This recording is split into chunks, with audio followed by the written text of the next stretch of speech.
दोस्तों, जब भी हम एसी सर्किट्स को सॉल्व करते हैं तो हम हमेशा वोल्टेज और करंट की आरएमएस वैल्यू इस्तेमाल करते हैं। आरएमएस से क्या बनता है? Root mean square.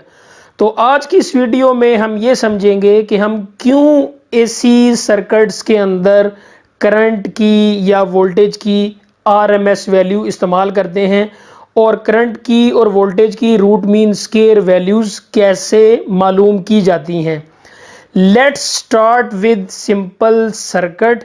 यहाँ पे हमारे पास एक रेजिस्टर है जिसको मैंने अल्टरनेटिंग वोल्टेज सोर्स के साथ कनेक्ट किया हुआ है और इस सोर्स की जो वोल्टेज है वो है V is equal to V not sine omega T, यानी कि वोल्टेज साइनोसाइडली चेंज हो रही है।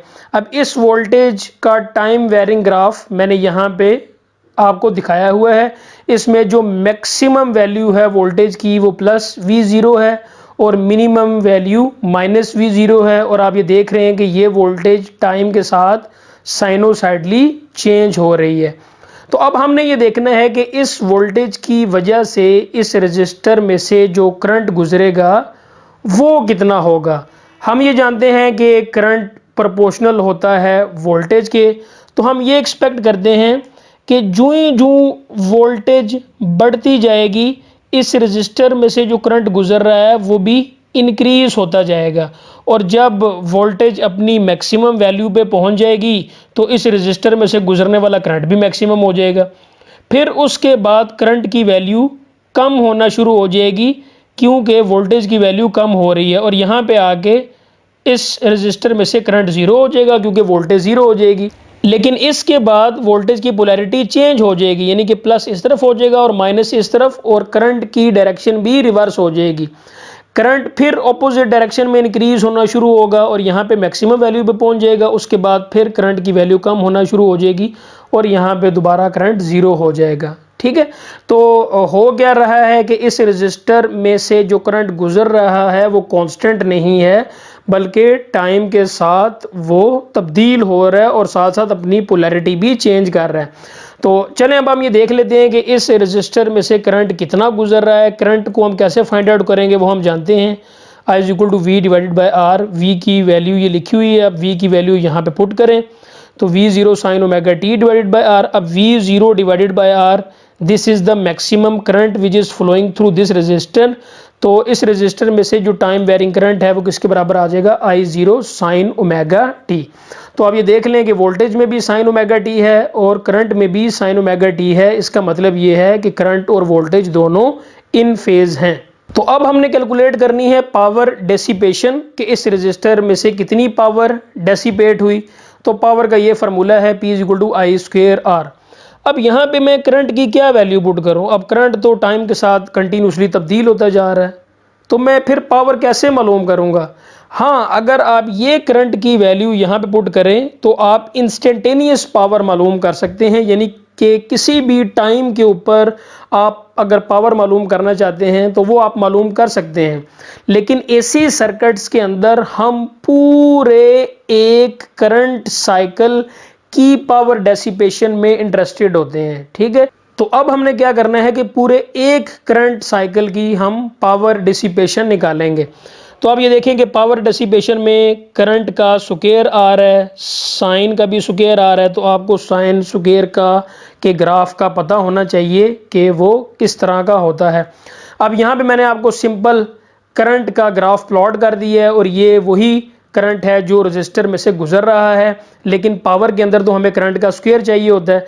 तो जब मैं इसका स्क्वायर करूंगा तो इसका ग्राफ कुछ इस तरह का बनेगा। जाहिर है जो नेगेटिव वैल्यू थी वो भी स्क्वायर के बाद क्या हो जाएंगी? पॉजिटिव, और वैल्यूज डबल हो जाएंगी। तो यहाँ पे ये मैंने आपको sign square omega T I0 square का ग्राफ दिखाया हुआ है। अब हमने इस पूरे साइकिल की एवरेज वैल्यू मालूम करनी है क्योंकि पावर के अंदर I naught square sine square omega t आ रहा है। तो let's do this. So this is our instantaneous power. हमने क्या करना है कि पूरे एक करंट साइकिल की एवरेज पावर निकालनी है। तो उसके लिए हम क्या करेंगे? इस पूरी इक्वेशन की एवरेज ले लेंगे। तो ये सिंबल जो है वो एवरेज का होता है, I नॉट स्क्वायर आर, और यहाँ पे एवरेज आ जाएगी साइन स्क्वायर ओमेगा टी की। ठीक है, आई नॉट स्क्वायर आर की मैंने एवरेज क्यों नहीं लिखी, क्योंकि ये कांस्टेंट है। एवरेज हमेशा वेरिंग क्वांटिटी की होती है, और यहाँ पे आप देख सकते हैं कि जो साइन स्क्वायर है वो टाइम के साथ चेंज हो रहा है, तो एवरेज सिर्फ इसी की आएगी। अब एवरेज का क्या मतलब होता है, इस फंक्शन की डिफरेंट टाइम के ऊपर वैल्यूज को आपने जमा करना है और टोटल टाइम से आपने क्या कर देना है, डिवाइड करना है। तो यहाँ पे हम एवरेज ले रहे हैं पूरे एक साइकिल की, तो हम इसको 0 से कैपिटल टी तक इंटीग्रेट करेंगे और उसी टाइम से फिर हम डिवाइड कर देंगे, तो वो इस फंक्शन की एवरेज आ जाएगी। ठीक है, let's do this. I not square R, तो ये आपने इसको इंटीग्रेट कर दिया 0 से कैपिटल टी, क्योंकि हम एक साइकिल तक एवरेज निकालना चाहते हैं, और ये आ जाएगा sign square omega T D T, और इसको हम टोटल टाइम से डिवाइड कर देंगे। ठीक है, so P average is equal to I not square R 0 से टी। साइन स्क्वायर ओमेगा टी को हम फार्मूला यहाँ पे मैं लगाऊंगा, वो है 1 minus cos 2 omega T divided by 2। ये डबल एंगल आइडेंटिटी है, आपको पता है, divided by total time T. ठीक है, तो नेक्स्ट अब हम क्या करेंगे कि 2 नीचे इसके साथ मल्टीप्लाई हो जाएगा, और 1 के ऊपर और cos 2 मेगा टी के ऊपर हम इंटीग्रेशन अलग-अलग कर देंगे। तो इंटीग्रेशन अलग-अलग करें तो क्या आ जाएगा, I not square R divided by 2t, इसको भी बाहर ही कर लें, तो ये क्या आएगा 0 से t डी टी माइनस 0 से t और cos 2 omega T into D T. ठीक है, तो अब यहाँ पे हमारे पास आ जाएगा I not square R divided by 2t, तो इसकी इंटीग्रेशन सिर्फ t आ जाएगी। तो जब हम लिमिट अप्लाई करेंगे तो upper limit minus lower limit, यहाँ पे सिर्फ क्या आ जाएगा, t आ जाएगा। ठीक है, और ये cos 2 ओमेगा टी की जो इंटीग्रेशन है ये क्या होगी, sine 2 omega T divided by 2। ठीक है, ये इसकी इंटीग्रेशन है। तो अब हमने इसके ऊपर लिमिट्स अप्लाई करनी है, तो क्या आ जाएगा, I not square R divide by 2t, और ये आ जाएगा t माइनस 1/2। इसके ऊपर जब आप लिमिट्स अप्लाई करेंगे t की जगह कैपिटल T, तो ये क्या आ जाएगा, साइन 2 ओमेगा, और ये आ जाएगा t upper limit minus lower limit में यहाँ पे पुट करूँगा तो साइन 0 0 होता है, तो मैं उसको यहाँ पे नहीं लिख रहा।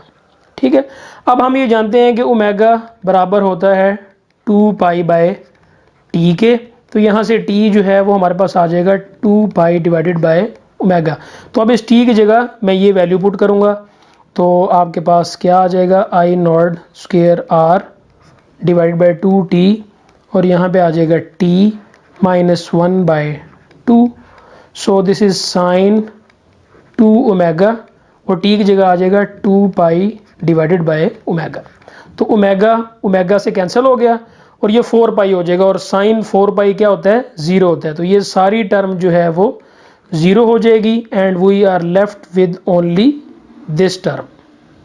तो ये हमारे पास एवरेज पावर आ गई, टी से कैंसिल हो जाएगा, तो पावर कितनी आ जाएगी हमारे पास, average I not square divided by 2 into are.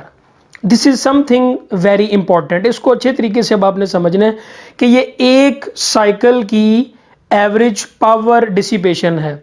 तो आप इसको ऐसे भी तो लिख सकते हैं, I naught by √2 into I naught by √2 and this is R, ऐसे लिख सकते हैं। अगर आप इन दोनों को मल्टीप्लाई करें तो यू विल गेट दिस। तो अब यहाँ पे जो ये क्वांटिटी लिखी हुई है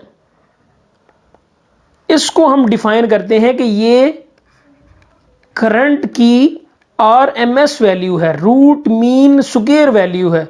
तो यहाँ पे जो पावर है वो आपके पास क्या आ जाएगी, IRMS इंटू R। तो जो पावर डिसिपेशन है रेजिस्टेंस में से वो कितनी आ जाएगी, IRMS स्क्वायर इंटू R। तो जब हमने एक रेजिस्टर को AC सोर्स के साथ कनेक्ट किया तो उस रजिस्टर की जो पावर डेसिपेशन है वो कितनी आई, I R M S square R, और आई आर एम एस किसके बराबर है, आई ज़ीरो डिवाइडेड बाई √2। और जो भी हमने कैलकुलेशन की है उससे हमें ये भी पता चल गया कि साइन स्क्वायर ओमेगा टी की एवरेज कितनी है, 1/2। तो अब आपको थोड़ा सा आइडिया हो गया होगा कि क्यों एसी सर्किट के अंदर आरएमएस वैल्यू आती है, क्योंकि जब आप पावर डेसिपेशन निकालेंगे तो उसमें नेचुरली ही करंट की आरएमएस वैल्यू आ जाती है। ठीक है, वो हमने डिफाइन कर लिया कि I R M S value किसके बराबर है, आई ज़ीरो/√2। बरल अभी मैं इसका भी प्रूफ आपको करके दिखा देता हूं कि वाकई ही आई आर एम एस किसके बराबर होता है, आई ज़ीरो डिवाइडेड बाई √2। ठीक है, तो मेरा ख्याल है कि आपको समझ आ गया होगा कि क्यों एसी के अंदर हम वोल्टेज की और करंट की आरएमएस वैल्यू इस्तेमाल करते हैं, क्योंकि पावर डेसिपेशन के अंदर ये चीज़ें नेचुरली ही आ जाती हैं, जैसा कि अभी कैलकुलेशन ने आपको बता दिया। तो चलें अब हम नेक्स्ट प्रूव करते हैं कि आई आर एम एस बराबर है आई ज़ीरो/√2 के। तो करंट कितना था रजिस्टर में से, I zero sine omega t. तो करंट कितना था रजिस्टर में से, I is equal to I zero sine omega t. अब आरएमएस का क्या मतलब होता है, रूट मीन स्क्वायर। तो जब आपने ये वैल्यू निकालनी हो तो पहले आपको करंट का स्क्वायर लेना पड़ेगा। तो मैं इस करंट का अगर स्क्वायर करूं तो मुझे क्या मिलेगा, I square is equal to I not square sine square omega t. Square करने के बाद फिर आपने क्या लेना है, मीन लेना है। तो अब आप इसका मीन ले लें, तो मीन क्या आ जाएगा, I square is equal to I not square, mean आ जाएगा किसका, साइन स्क्वायर ओमेगा टी का। ठीक है, मीन और एवरेज एक ही चीज़ है। तो हम पहले निकाल चुके हैं कि साइन स्क्वायर ओमेगा टी की एवरेज कितनी है, 1/2। सो ये हमारे पास क्या आ जाएगा, I not square divided by 2। तो मीन आ गई। उसके बाद आपने क्या लेना है, रूट लेना है। तो मैं अब इसका रूट ले लूँगा, तो ये क्या आ जाएगा, आई नॉट स्क्वायर। तो जब हम इसका अंडर रूट लेंगे तो ये आ जाएगा आई नॉट /√2। और इसको हमने कहा हुआ है कि ये क्या चीज़ है, रूट मीन स्क्वायर। ठीक है, तो मैं इसकी जगह लिख लूँगा I R M S is equal to I not /√2। ठीक है, तो ये देखें, ये साबित हो गया कि आई आर एम एस वाकई ही किसके बराबर है, आई ज़ीरो/√2। ठीक है, पावर डेसिपेशन में ये चीज़ें नेचुरली आ जाती हैं, इसलिए इसी सर्किट के अंदर हम आरएमएस वैल्यू इस्तेमाल करते हैं। और इसकी जो फिजिकल रीज़न है वो ये है कि इसी सर्किट के अंदर करंट जो है वो सर्किट का तब्दील होता रहता है। तो अगर आपने पावर निकालनी है तो आपको करंट के स्क्वायर की एवरेज चाहिए। तो जब आप एवरेज निकालेंगे तो इस तरह की टर्म्स जो हैं वो पावर डेसिपेशन के अंदर आ जाएंगी, और जिनको हम क्या कहते हैं, आईआरएमएस कहते हैं। ठीक है, और ये हमने साबित भी कर लिया कि करंट की रूट मीन स्क्वायर वैल्यू किसके बराबर होती है, आई नॉट /√2। तो आज की वीडियो में बस इतना ही था। उम्मीद है कि मेरी वीडियो आपको पसंद आई होगी। अगर मेरी वीडियो आपको पसंद आई तो मेरे चैनल को सब्सक्राइब कर दीजिए और मेरी वीडियोज़ को शेयर भी कीजिए। अल्लाह हाफिज़।